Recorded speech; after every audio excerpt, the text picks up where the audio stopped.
സഖാവ് വി എസിനെ വഹിച്ചുള്ള യാത്ര ഞങ്ങൾ അവിടെ പുറപ്പെട്ടപ്പോൾ മുതൽ കാണുകയാണ് കണ്ണേ കരളെ വി എസ് എ എന്നുള്ള മുദ്രാവാക്യം. അത് ആദ്യമായി കണ്ടമിടറിക്കൊണ്ട് ഓരോരുത്തരായി വിളിക്കുകയാണ്. വി എസിനെ നമ്മൾ ഒരുപാട് പ്രചരണങ്ങളിൽ ഒരുമിച്ച് പോയിട്ടുണ്ട്. വി എസിനൊപ്പം ഒരുപാട് സമരങ്ങളിൽ ഒരുമിച്ച് നിന്നിട്ടുണ്ട്. ഇപ്പോൾ ഈ കാഴ്ച കാണുമ്പോൾ കണ്ണ് നിറയുകയാണ്. അങ്ങ് എങ്ങനെയാണ് വി എസിനെ അനുസ്മരിക്കുന്നത്?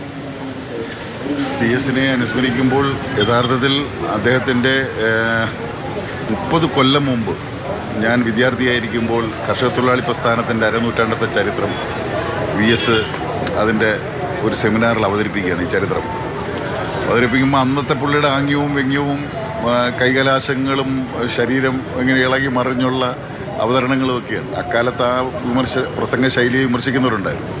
പക്ഷെ അതെങ്ങനെയാണ് ആ ശൈലി വന്നതെന്ന് ഞാൻ ഒരു വളരെ പ്രശസ്തമായ ഒരു ലേഖനത്തിൽ എഴുതി, ഒരു വീക്കിൽ എഴുതി.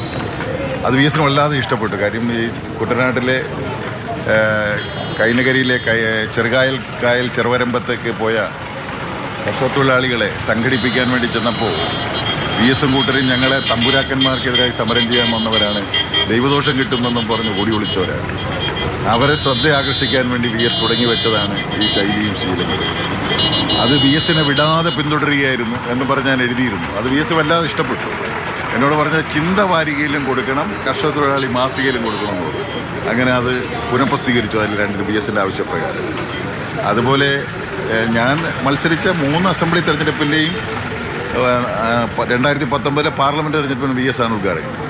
2019 വി എസ് ഒരേ ഒരു സ്ഥലത്തേ പോയുള്ളൂ, അത് ആലപ്പുഴയിൽ മാത്രമേ. എനിക്ക് തോന്നുന്നു വി എസിൻ്റെ അവസാനത്തെ പൊതുപരിപാടി അതാണ്.